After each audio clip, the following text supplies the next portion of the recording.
Hello. I'm Patricia and I'm a 28-year-old body sculptor. If you'd have met me in my youth, you'd know how strange my choice of profession is right now.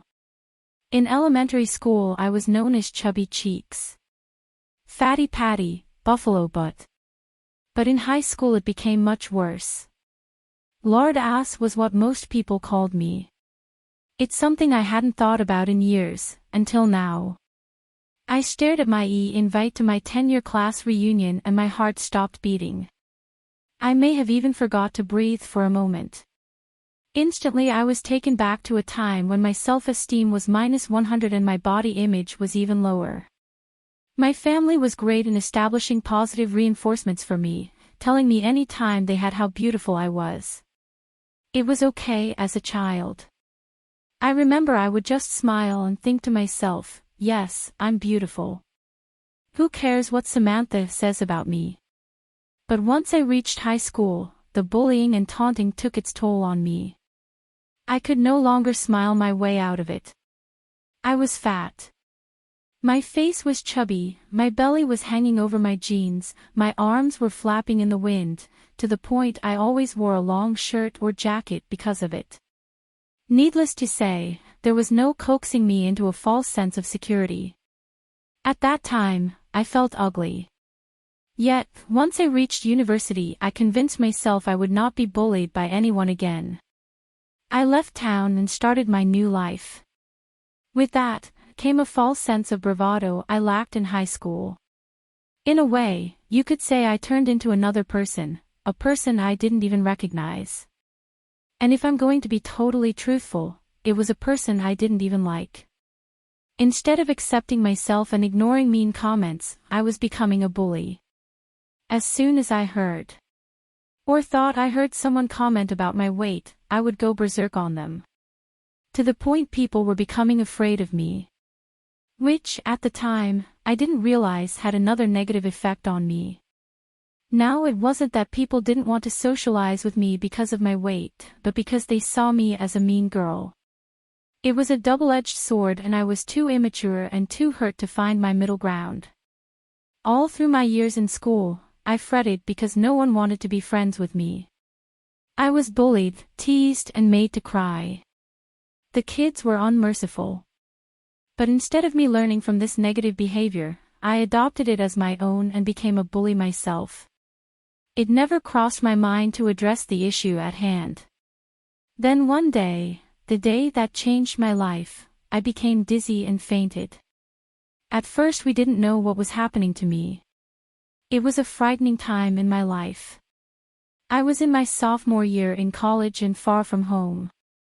My parents feared it was stress, but in the end I found out I was borderline diabetic.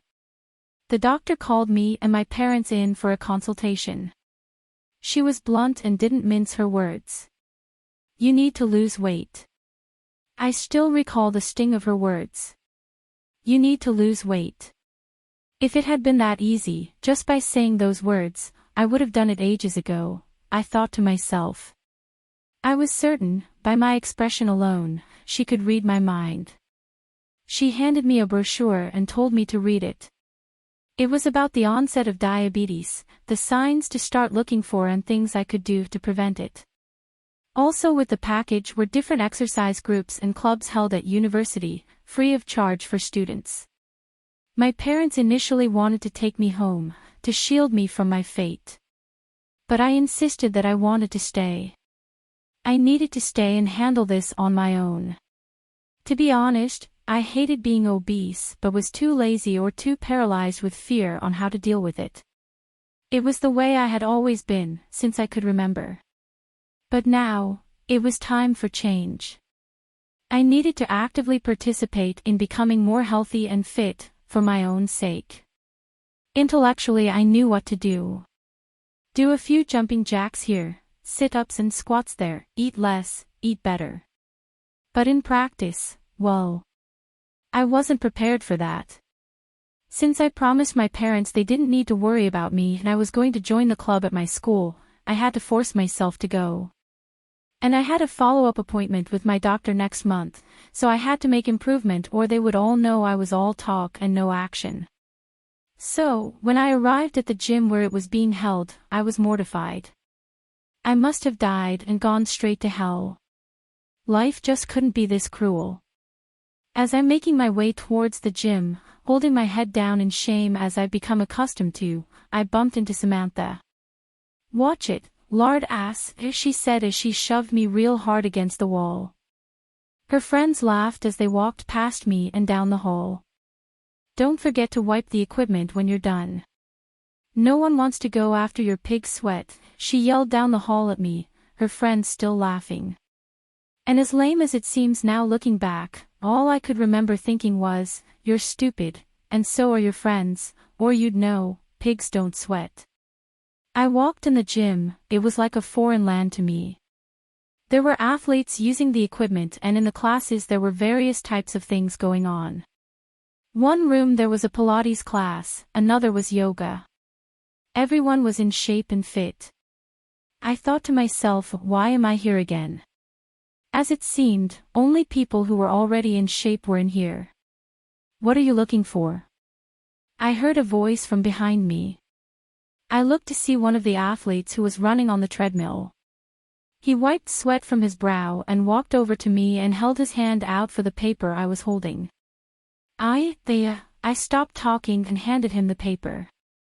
It was Stan, one of the most recognizable boys on campus. He was tall, smart and good-looking.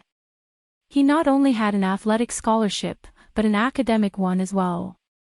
"Oh, you want to go over there?" He pointed to the room on the far side of the gym. "I don't think they started yet." "Where is she going?" "To the fat farm." I could hear one of his friends ask. Even though he said it in a whisper, I could still hear him. Maybe that was the point, I don't know. I could hear as Stan snapped him with his wet sweaty towel and they began horseplaying around.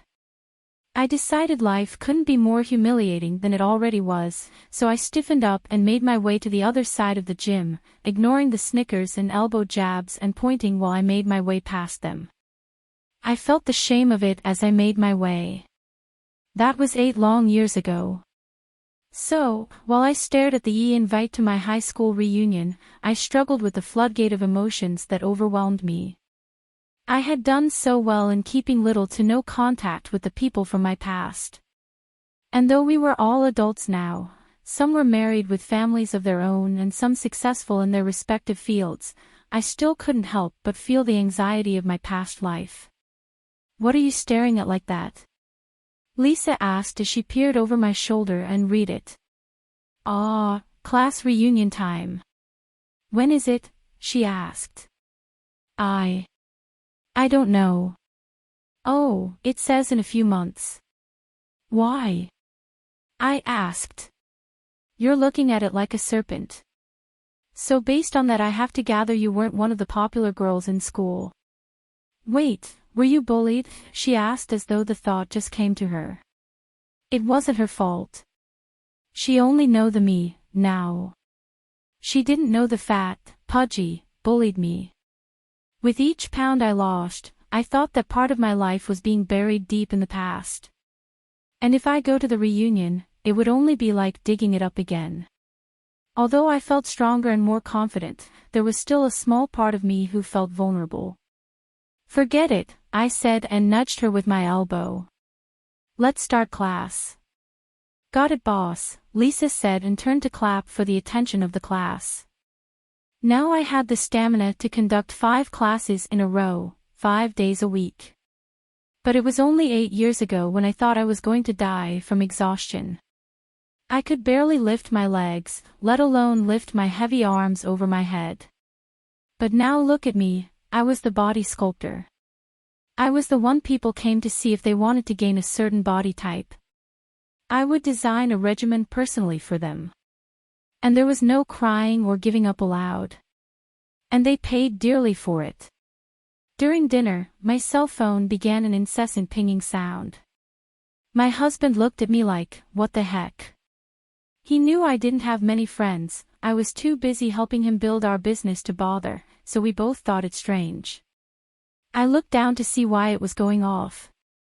"It looks like someone added me to a chat for the reunion," I said softly. I thought, who would do such a thing? That's great. When is it? Do I have to dress up? He asked as he shoveled his food in his mouth. I'm not going, I said. He stopped eating. Why? You know why. I don't want to see them ever again. I hate those people and they hate me. Why should I go so they can only rehash the most painful part of my past and make fun of me? I said this in a defeated tone. He studied me for a long moment then said, I think you should go. I'll be with you. But if you don't face this part of your past, you'll be stuck in that place forever. I think it'll be a big mistake. You just don't understand.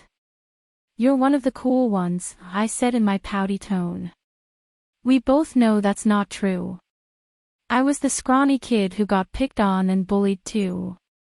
You know that. My life was a living hell until my father taught me how to play sports, and the rest is history, he said and gave me a sly wink. As we were joking at the dining room table, my phone pinged again and without thinking, I picked it up to read the message. What the? I could feel heat rush to my face. What is it? He asked. It's Samantha. How did she get my number? Samantha. You mean the mean girl from uni? Ugh, he said and rolled his eyes. She was my tormentor since 4th grade.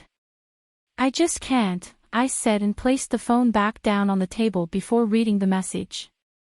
My husband picked up the phone and read the message. His brows frowned as he read it.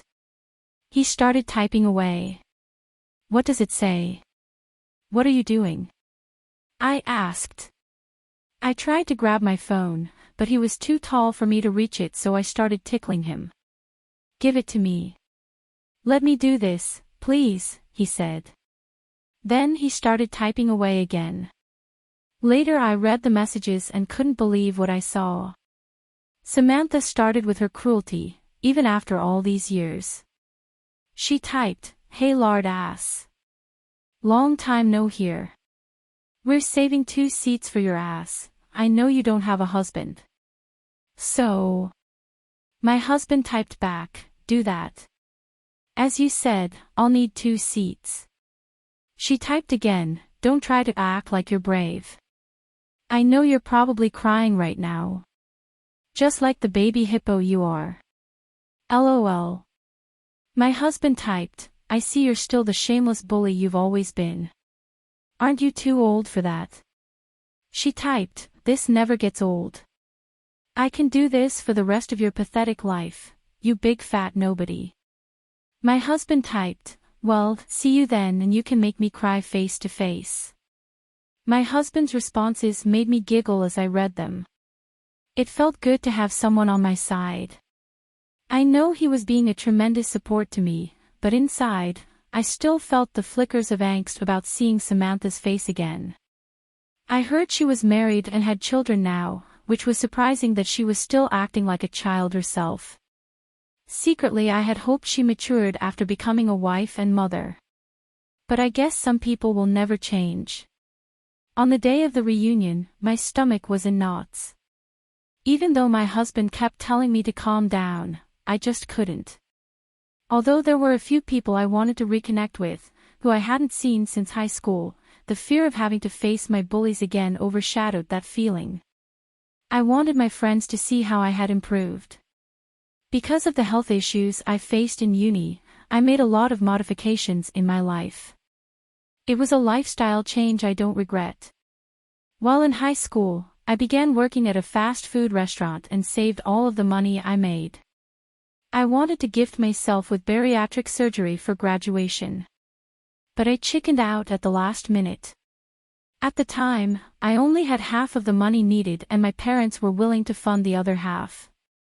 I promised that, when I was ready I would let them know, then we could contact a doctor for consultation. But my diabetic scare forced me to reconsider and try the more conventional way, which saved my life in the end. My husband was a godsend to me. He never let me give up. There were days when I cried, we fought. I threatened to break up with him, he threatened to break up with me. But through it all, we survived the turbulence of my weight loss journey. As a gift for our 3rd-year anniversary, he paid for a tummy tuck to remedy the excessive skin that fell from my bones after the tremendous weight loss. I looked in the mirror at the new me. My hair was shorter and in a blonde bob cut, my 4 eyes were gone and I wore contacts. If I didn't see myself every day, I wouldn't be able to recognize myself. I scanned the dim room as I walked into the venue. I didn't recognize anyone right away. I guess I wasn't the only one who looked different after a decade. Then I heard a gasp or a squeal. "Stan. Is that you? What are you doing here?" OMG. It was Samantha. My heart beat in my throat. "You didn't go to high school with us. Or I would have remembered that," she said. His voice was deep and rich. He responded. "No. I'm a +1. Really? Is this your wife?" "Hi, I'm Samantha," she said. Then she turned to the man standing next to her. "This is my husband, Bill." She leaned in and whispered, "You're just in time for the show." Stan asked, "What show?" "I'm waiting for that cow, Fatty Patty." "It's been years, but I know she's still huge," she said and blew out her cheeks and expanded her arms out to indicate being big. "You'll see what I'm talking about when she gets here." I hated her, she was disgusting. Her husband Bill sighed and looked uncomfortable, but he didn't say anything. You could tell he'd spent the better part of their years together hearing about his wife's unhealthy disdain for a poor girl who had done nothing but be obese. Stan looked around and asked, "Do you see her? Is she here yet?" Samantha looked around and then shook her head. "No. She's not here. If I know her, she probably won't show up. More than likely she's drowning her sorrow in a tub of ice cream right now," she said then laughed. "Come, sit with us." She grabbed Stan's arm and pulled him towards an empty seat. My husband looked at me and smiled, then winked at me. I listened as Samantha continued with her shameless diatribe about me. Patty this, and Patty that. Fatty Patty. Lard ass. Buffalo butt. Even her husband leaned in a few times and asked her to cut it out. But she couldn't help herself. It was like she was obsessed. She spent an hour reliving uni and reliving Stan's athletic prowess. She admitted, in front of her husband, that she always had a huge crush on him, but he didn't seem interested. She thought he had a girlfriend and was being loyal to her. By the end of dinner, Samantha looked around and said to everyone at the table, "I guess she couldn't pry herself away from her ice cream and come here. I'm so hurt. I really wanted to see her." When it was time to leave, Samantha asked Stan. "I forgot to ask. You said you were a +1, who invited you?" "I haven't seen them yet." Stan looked down at me and said, "My wife." "Your wife? Who is your wife?" "This isn't your wife," she pointed to me. "Of course this is my wife. Let me introduce you. Samantha, this is my wife. What did you call her again, Fatty Patty?" "Lard ass, buffalo butt." His words made me laugh out loud for the first time all night, but the blood drained from Samantha's face and she looked pale. Her husband looked mortified. And Stan looked as poised and handsome as ever. What? But you look," she kept stammering. "I see you still don't hold back when you're talking about me," I finally said. "It indeed is me, Fatty Patty in the flesh." You look," she kept stuttering with no real words coming out. "My husband and I have to go now, but I'm glad we got a chance to catch up. By the way," I said as I reached into my purse and pulled out my business card. "Come visit me and I can help you get that baby weight right off, free of charge. Consider it a gift among friends," I said with a cool smile. But, you're Fatty Patty?" she asked. I looked to her husband and said, "It was nice meeting you, Bill. Make sure she comes. I can sculpt her body right back to where it was when you first met her." For the first time all night, Bill smiled and nodded. "Most definitely. I will most definitely see that she pays you a visit." Stan and I laughed all the way home. He was right. Samantha was a vile, mean person who loved being hateful to anyone she thought was lesser than her.